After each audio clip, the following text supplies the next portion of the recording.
SVR 2010 is a game that I cannot escape. I understand y'all need me to finish the SVR series arena rankings, and today that's what we're gonna do. I never really liked this game as a kid because it's the true turning point for me away from the classic PlayStation feel of the WWE games. Regardless though, we got 16 arenas to rank and I cannot hold y'all off any longer. Starting us off at 16 and yet another shitty weekly show stages round is WWE CW. Do I even have to say it at this point? HD standardized sets are so fucking boring and lifeless. They totally sucked. It's such a transparent cost-cutting measure in a time that the WWE wasn't exactly hemorrhaging money.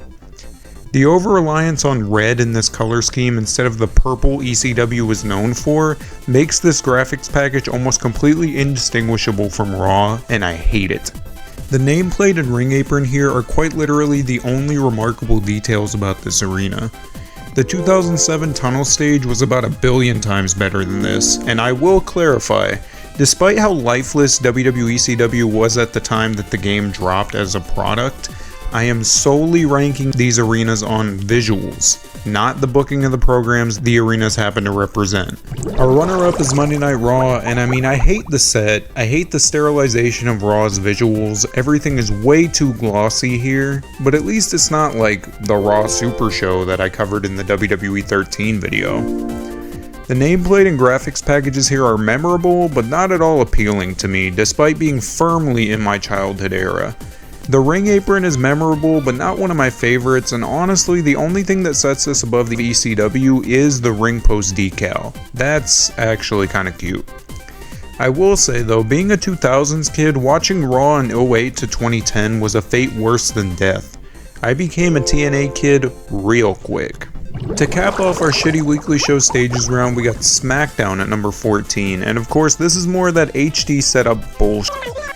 Everything is still super sanitized and corporate looking. It lacks anything I really liked about Smackdown as a kid in terms of the visuals.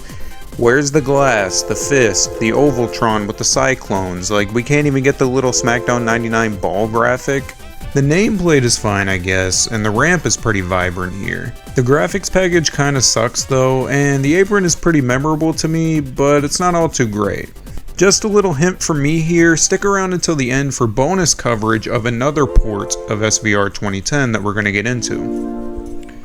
Moving on to pay-per-view arenas for number 13 is Unforgiven, and I must ask, why are almost all of the Unforgiven stages super unremarkable? There's maybe like one singular stage that I really liked. The ring apron here is pretty nondescript, but I do like the purple undertones though. The stage design itself just looks super flat, and the graphics package is very meh for me. The nameplate isn't all too remarkable either. The scale of the stage gives it points though, because holy shit, I can barely see the header there because it's so damn tall. Honestly, this is just way too generic for a late 2000s pay-per-view stage. Number 12 brings us to No Mercy, and holy shit. Without that Minitron, this is almost completely swappable with Unforgiven. The color scheme is almost exactly the same, and if they switched out the logos here, almost no one would notice the change. Admittedly though, the header, Minitron, and pay-per-view logo on the stage are all pretty nice, and I do really like the graphics package here, it's one of the best in the game. The nameplate is super basic though, and this ring apron has been recycled like 1 billion times for this pay-per-view at this point in history. No Mercy in SVR 2010 is an anomaly to me because it's oddly good in places but kind of unappealing at the same time. Just missing our top 10 SVR 2010 arenas is Backlash, and what can I say but the crab legs are back. This stage looks so dumb, but I love it. That Minitron with the graphics package is pretty serviceable though, and I love the physical logo as well as the header here. The nameplate here is just more crab legs. The ring apron is super unremarkable. Honestly, I'm just happy that we got the crab leg stage in our last video covering these individual home console SVR games. Our top 10 SVR 2010 arenas begins with Survivor Series. Honestly, I never liked this stage design. I think the physical letters on the stage are ugly as all hell, the graphics package is extremely average, And the only remarkable feature in this arena is that gigantic side pillar Titantron. I think I've always preferred stages like 2001 and 2003 over this one. The nameplate and apron here are pretty alright too. Honestly, nothing stands out all too much here, to be honest. Number 9 is No Way Out, and this is an oddball. Despite the stage being massive in real life, it has always looked super condensed and oddly proportioned in this game for me. I've always enjoyed the Chambertron though, no matter the arena in the game though. The graphics package here is fine, the apron here is classic, but I really do dislike the raw aspects of it, despite the accuracy there. The nameplate here is pretty sweet though, and I've always liked when they work the chamber into the graphics somehow.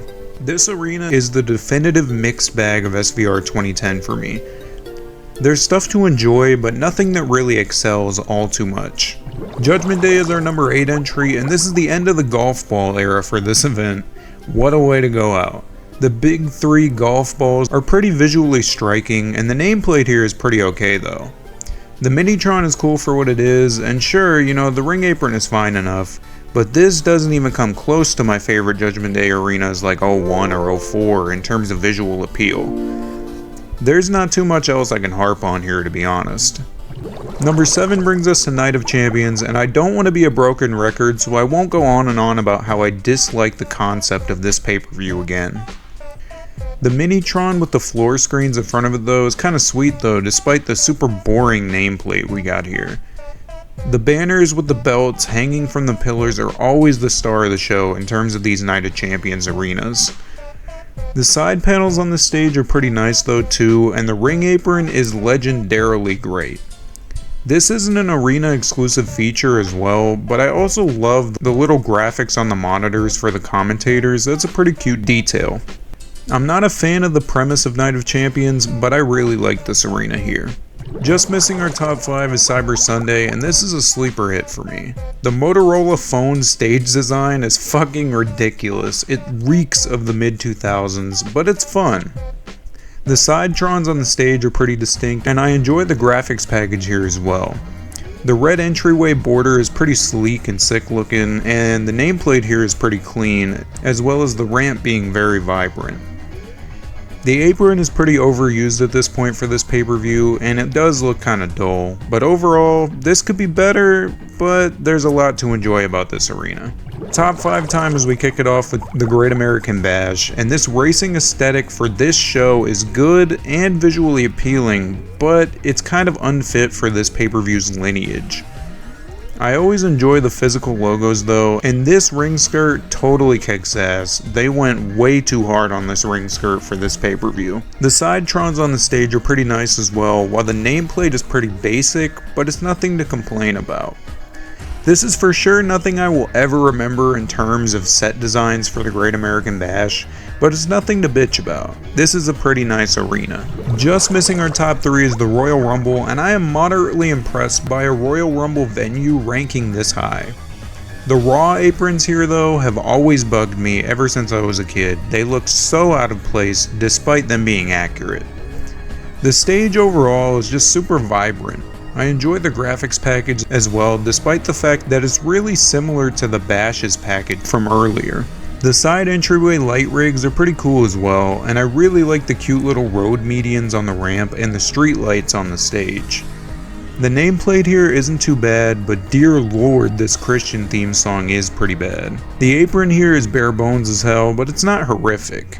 Honestly, I can't complain about the Rumble here all too much. They even managed to include the Wrestle Mania sign, like what can I say? It's big 3 time for SVR 2010, and the bronze medal goes to Armageddon 2008. This is very memorable for being the home of Jeff Hardy's first world title win, but man, the stage in itself is pretty iconic. The floor set pieces are sick as hell, and the Broken Castle stage itself is humongous. The physical logo on the stage is pretty nice, and those LED boards they added here with that fantastic graphics package looks great. I can solidly say that this is my favorite iteration of the Castle Armageddon stages in any of these video games. The ring apron is also the classic design we had had for years at this point. This arena just totally rules, no complaints for me here. Our runner-up with only 2 stages left to rank is WrestleMania 25. This stage has grown a lot for me since starting this arena rankings series. For as stupid as the whole 25th anniversary tagline is here, the general motifs of this WrestleMania are beautiful. The big star logo is gorgeous. I like the unique ring posts and the sick ass side panels on the stage. The Minitron graphic is pretty good as well, and the ring skirt is an all-timer even for WrestleMania standards. I just can't have this at number 1 because dear God, what have they done to Reliant Stadium? This is literally just the default SVR venue size, and that has always pissed me off for this game. 15 arenas have come and passed in SVR 2010, and only SummerSlam stood tall as number 1. It's about fucking time we get back to the blue and green S logo SummerSlam at the top of these lists. Cry in the comments, I read them all, but seriously, this is the end of my most beloved era of SummerSlam visuals and aesthetics, and I don't want to let this go, man. The ring skirt here is iconic. The marquee design for the stage is so good that they literally ran it back for WrestleMania this year, and the graphics package is sick as fuck. That nameplate is super clean as well, and I will say though, as much as I like the header, it's a bit too subdued for me. The green and blue spotlights are amazing, and honestly, come on, you know this was always going to be my favorite here. I love this era of SummerSlam. I'm sorry to keep everybody waiting on SVR 2010. I think I've blocked it from my memory because even when I got it as a kid, I never really played this game all too much. I just went straight back to SVR 09 or Shut Your Mouth. If you enjoyed this game though, I hope I brought you some new perspective and you had a good time with the video. Thanks for sticking around, I appreciate you, and now we're going to take a brief look at SVR 2010 on DS, the undisputed king of WWE games on the DS. This is pretty damn cool for its time, because good lord, when I got fucked over by SVR 2008 on DS, with its horrible touchscreen controls, I decided that I was done with the mobile WWE games on Nintendo consoles as a kid. So I can confidently say that this is my favorite version of SVR 2010, and this is the most critically acclaimed DS wrestling game by a mile. So I took it upon myself to dive back into season mode, and ZM here looks cracked the fuck out. But there's a lot to enjoy here. A bunch of unique cutscenes and venues.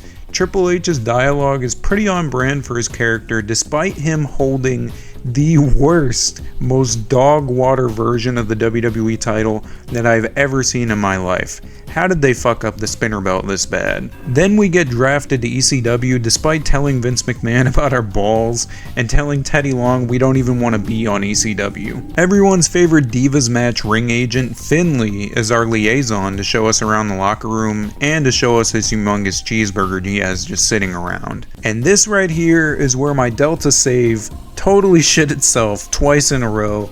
So let's just skip to after we whoop Finley in our debut and move to Backlash, the first pay-per-view. We're fighting Jack Swagger for the Pride of Ireland or whatever the fuck, and when I tell you, the movesets in this game are ridiculous. We killed this poor fucker, and then his deadbeat dad and his bastard son came out after the match just to beat the brakes off this dork. I don't know what they did to piss him off so bad. If y'all are interested in finishing the ZM story, let me know below. If not, I'll have wasted a half hour of my life that I'll never get back. Regardless, take it easy and have a good one.